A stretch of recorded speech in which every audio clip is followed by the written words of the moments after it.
ikaw daw ang huling kasama ni Sen. Kayo daw po na tinatanong namin si Senator Robin. Tatlong gabi kaming magkasama. Kasama nga niya si Senator Bato. Tatlong Totoo gabi bang kami. magkasabay kayong umalis dito nung Wednesday ng madaling araw? Siguro po, Thursday mas, na ng madaling mas maganda po siguro kung magbibigay ng info niyan, ma'am.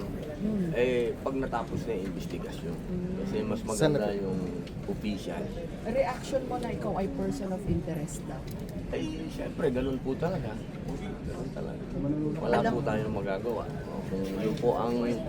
Kung yun po ang sinabi ng mga otoridad, eh, okay naman po yun. Sir, ikaw daw nagsakay kay Sen Bato, totoo ba? Siguro po, antayin na lang po natin yung official na investigasyon. Sir, were you spotted in the NAIA terminal with Senator Bato? Saan po? At the NAIA terminal, were you spotted with Senator Bato? Ay sa airport. Ay, siguro naman po, walang sense naman yun.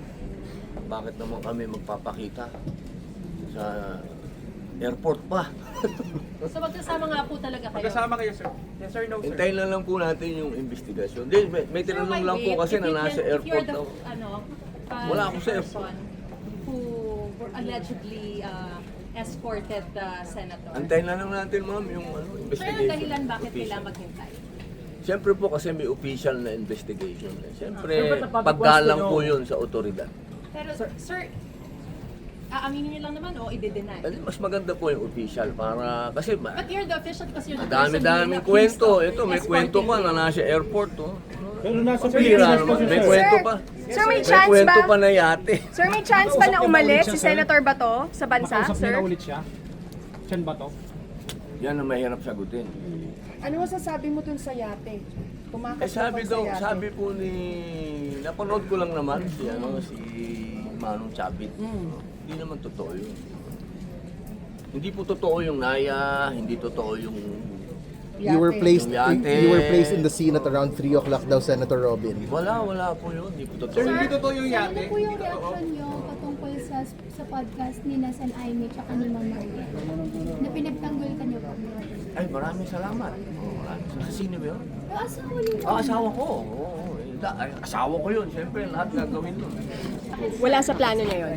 Why are you Bakit Hindi gagawin ni Bato. Bakit, sir? Mahal niya Pilipinas. Totoo po ba So- sir na nasa Davao siya? Ngayon? Naku, di ko alam. Siya may Sir, communication can you pa kayo sa kanya.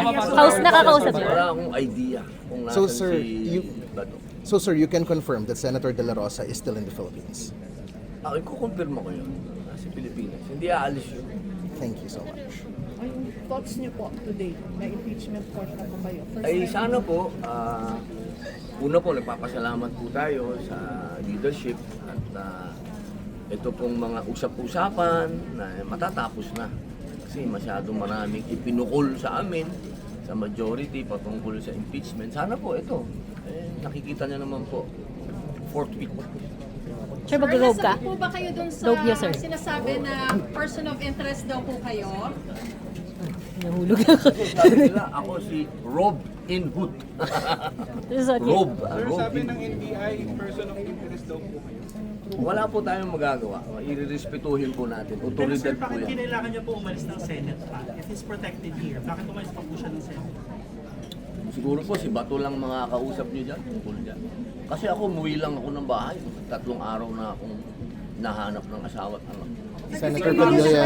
Kayo daw ang nagmaneho for Senator Bato. Nako, hintayin ko na yung investigasyon.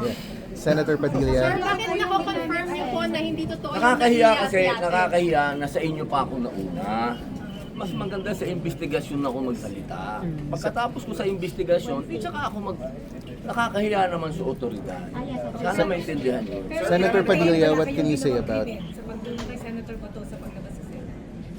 Well, sabi ni Senator Alan, wala naman warrant si Bato. Sir, kung wala siyang warrant, bakit nagtatanong siya? Sa kidnapper. Kidnappers. Oh, nagkidnapper sa kidnapper. Sinong kidnapper, The sir? audience says pwede pong ipadala siya sa The Hague, RA 1951. Sila, ayaw mo na yung mga lawyer na maglaban-laban dyan. Basta ako, si Bato, ayaw niyang makidnap.